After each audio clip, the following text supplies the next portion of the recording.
Hello everybody. I just wanted to welcome you to the channel and just let you know that I'm going to be doing a quick review of the brand new purchase I made of the Anycubic Chiron. And I think it's important to do these every so often because of the fact that my experience may be different than somebody that bought one 2 or 3 years ago, because the manufacturers do make modifications and changes on the product that they actually release. So mine may have some improvements or may not have some of the problems that other people experienced. I can tell you, quick spoiler, my experience with it was perfectly fine. It went together easy, took 1 hour and 5 minutes, and that was with me taking my time and taking videos and pictures and clips. A couple of things in the video that I'll talk about that I didn't particularly like, but that's, everybody has their own opinions. I hope you enjoy. Please do remember to like, share, and subscribe. Look out for a Patreon page eventually. Let me know in the comments anything constructive. I apologize for shooting the initial video on a cell phone, but we'll work on that. Anyway, don't forget to give a thumbs up, like, subscribe, and share. Easy for you to say. Have a great day. Impressed with the fact that they actually put a small roll, I think it's about a 500 roll of PLA in there, white, which is fine. White's perfect. I've got the base up here and the gantry, which it looks like it just screws in with 2 screws, and everything else looks like it's already in place. I was a little worried when I saw the bag and saw the heat brake and everything in here. I thought, oh no, you got to install all that, but no, it's already done. They just give you a spare evidently. So again, impress number 2. So far so good. Okay, I've got to say that all right, it says to cut zip ties 1, 2, and 3, which I've done already. But just so you know, that is not a zip tie. Don't cut that. And neither is that. Just take it out, have a little fun.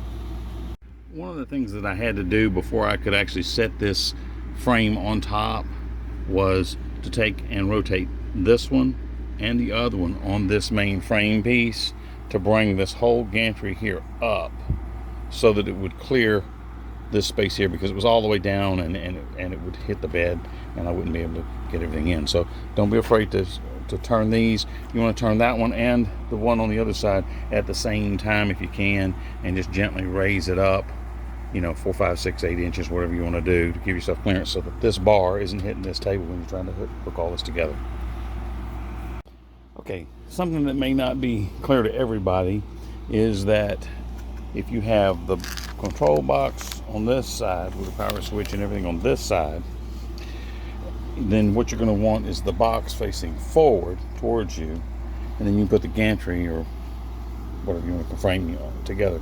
And what I did was I set it on top, right on top of where the hole was, and then I put one of these screws in on this side and then one on this side to make sure that they're lined up. Now I should be able to put the other 2 in, and you don't want to tighten them up until after you get them all to catch, and you want them to screw in easily with your fingers. You don't want to have to torque them yet with a tool, because that may mean that you're cross-threading. So back it out, unscrew it a few times, and then try and gently screw it in. You should be able to turn it quite a few times with your fingers before you have to use a tool. Otherwise you may be screwing something up. Stop, back up, and reglue. Okay, to get to this side, I just extended it out over the edge of my desk just a little bit so that I could get up underneath here to get to these 2 screws to screw this gantry in. Makes it a little bit easier, but just be careful. Okay, and then I did the same on the other side to get to these 2, but bear in mind these are aluminum extrusions, so if you try and tighten them too much, you could strip the threads. So tight, but don't use both hands. Just use fingertips on the tool and turn it till your fingers start to give a little bit. You have to gauge it. You have to be careful. Okay, I had to feed a little bit of this wire through this clamp very gently. Don't want to pull on these wires too hard, but I had to pull a little bit because this was just a little bit too short to go into the motor, and so now I can plug it in. Okay, there's 2 wires you'll plug in. One is this one. That's for your motor. And then there's this one that plugs into your switch, your limit switch, which there's the cable. You just plug it right in. they'll only plug in one direction. So if you go to put it in, it won't plug in. It's because you got it upside down. Just flip it over. It's grooved, so you can't mess them up. And they're different sizes, so you can't put the wrong one in the wrong spot. Pretty easy. I noticed that this has a kink in it right here. I don't know if you can see that very well with the lighting, but there's a kink there in the board on tube, which the filament goes through. So that may give me a problem. I may have to replace the tube already, and I hate doing those, because one thing that almost stopped me from getting this is I hate these tubes. I hate these things. They're a nightmare. I tried to put one on my old Sidewinder and I took it off. It was a pain in the butt.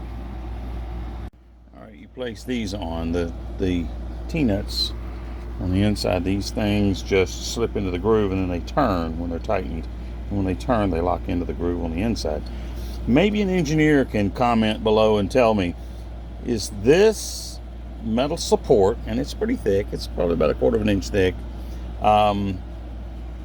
is it stronger than using the A-frame brace, where you would go from up here to, you know, down here in the back and on both sides to strengthen the wobble on this? Or does this do as much or better? I'd love to have somebody work out the numbers. I haven't done physics in a long time, so maybe somebody else can figure it out for me. Okay, and you're going to take the monitor or the control board out of here, and you're going to take and flip it around. Sorry, hard to do this one-handed. And then put it over here on this rail. That way the bed can slide back and forth without hitting it. For those that don't know, the flat part of the T-nut faces out, because that's what's going to grab the edge of the inside of that channel as it goes out. And you just want to just put it on just a turn or two. That way you've got that space, so it'll go past the edge, and then it'll turn when you tighten. That's why it's shaped at a slope there. I don't know if you can see that, but there's a slope to the nut. You'll see it when you pull it out of the bag. And then this is going to go, it says 140 millimeters back along this edge, and it'll support the filament, and it's going to go right back here somewhere. Okay, so for the spooler mount, it says 140 millimeters. I did about 6 1/4 inches, or about 160 millimeters from the very corner of this seam here to bring it over. And the reason I did that was because I wanted to line this up in just about the middle of my spool. The only drawback is a couple of things I don't like. There's a lot of play on this spool holder, so that's something that'll end up being changed, I'm sure. Probably an upgrade of some sort that I'll have to do. And then the picture where it showed where to put this was not that great. You really need to be able to zoom in. Probably can do it online. I imagine they probably have the documents online, but not real keen on that. Did have a problem with that kink up here, but I took a pair of pliers and squeezed it on the kink side and straightened it out a little bit, and was able to slide the filament through. It slid through with no snags, so it's not crimping the filament as it goes through or anything like that. So I fed that through, and I'm getting ready for that. Now I'm using Solutech 3D. Now I will tell you this, I am not sponsored by them. Wouldn't mind being sponsored, but I'm not sponsored by them. It's just I've used them. It's better not to skimp on filament. It's better to go ahead and pay $1 or $2 more per roll to get good filament than to try and get the cheapest, because sometimes the cheapest won't hold up very well. Sometimes they're brittle, sometimes they're the wrong dimensions or whatever.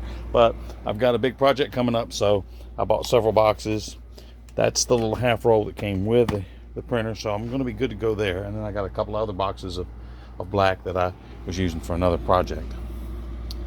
All right, but hey, Solutech, if you want to sponsor me, feel free and give me a holler. Okay, to find the power transfer switch, you just come along the side and go underneath, and it's right down here underneath on the side of the power supply. And this one's labeled incorrectly, but it says in the manual that 115 actually means 110, so I don't know if it was a typographical error or what. And mine was over in the 220 position, so I slid it over to the right to the 110 volt, because that's what we use here in America, is 110 volts. If you're somewhere else like Europe, you may use 220 or 230, whatever they put that on there for.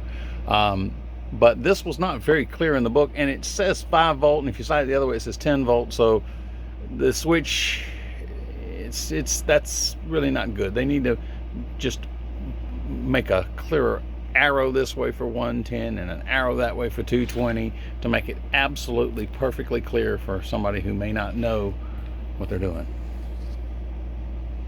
See, it just won't quite fit on the X1. You have to split it in 2 pieces because it comes right off the back here and gets in the way of the nozzle. But still come in handy for making other things. Okay, I officially found the next thing I hate about this thing. I mean, there aren't too many things that I'm going to be that adamant about, but having to install this magnetic probe on here and then take it off afterwards is a pain in the ass. I mean, the BL Touch I've got on the X1, it just probes every time, goes, gets ready to start. Probes every time, make sure everything's level, and off it goes. This, I'm going to have to probe this, and I'm going to take this off. Getting that plug in the top of there, you have to move the cable strain relief out of the way and get it plugged in there. It was a pain in the neck. So, not a fan. I thought that this was the one I saw online where the actual nozzle touched the bed and was somehow connected to it, and it sensed it that way. So this is not what I had hoped for, but that's okay. Maybe it was a different brand. Maybe I was looking at the Reality Series or something. I don't know. Maybe one day I'll get an opportunity to compare this with other machines. I'm certainly going to compare it against the X1. I mean, right now it's got size on the X1, but probing is much better on the X1 once you install it. Of course, this comes with it, so I guess I shouldn't complain too much, right? Okay, the initial print, or test print, just to test the tolerances, make sure that it's the right height, bed leveling test, whatever you want to call it. It looks pretty good so far. I mean, everything looks to be pretty close to the bed, right where it's supposed to be. It looks good. It looks good so far. It's centered, it's the right height, it's the right thickness. It does go off the bed here, out here, so I'm thinking that probably what people do is put a wipe relief out here, which is just basically a little thing you stick out here with a felt piece on it or something, so that the nozzle comes over here, wipes itself off, and then goes over and starts printing. So I'll probably do something like that too. It's nice to wipe the tip off, otherwise you get a little bit of this right here where you blobbed a little bit. Looking good so far. We're going to run a print here in a minute. As soon as it finishes leveling, we'll make sure it's perfect. Okay, for those that already have the Anycubic, perhaps you can tell me if this is normal for the test print. It's a lot of extra lines going on that didn't quite stay where they were supposed to, at least from what I can tell. Perhaps I need to adjust the height on some of them. It doesn't, some of it looks like under extrusion in a few places. Or too close to the bed, maybe in a couple places. What are your thoughts? Okay, found another pet peeve. There is a slot there, but where's the USB? I don't see a USB port anywhere on the machine.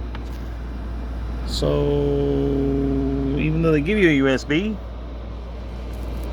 all you got is a micro SD, or not micro, what do you call this? SD card, whatever. Wow. Just to recap, to let you know, I'm printing a helmet at this time. We'll see how that turns out. I'll certainly update as it is finished. And it looks like everything's going together well. I have no complaints at the moment. Like the extra size, it's a lot bigger than the Sidewinder X1 that I've been using. And it's new, so that's always cool. But I hope you enjoyed the video and look forward to more. Thanks.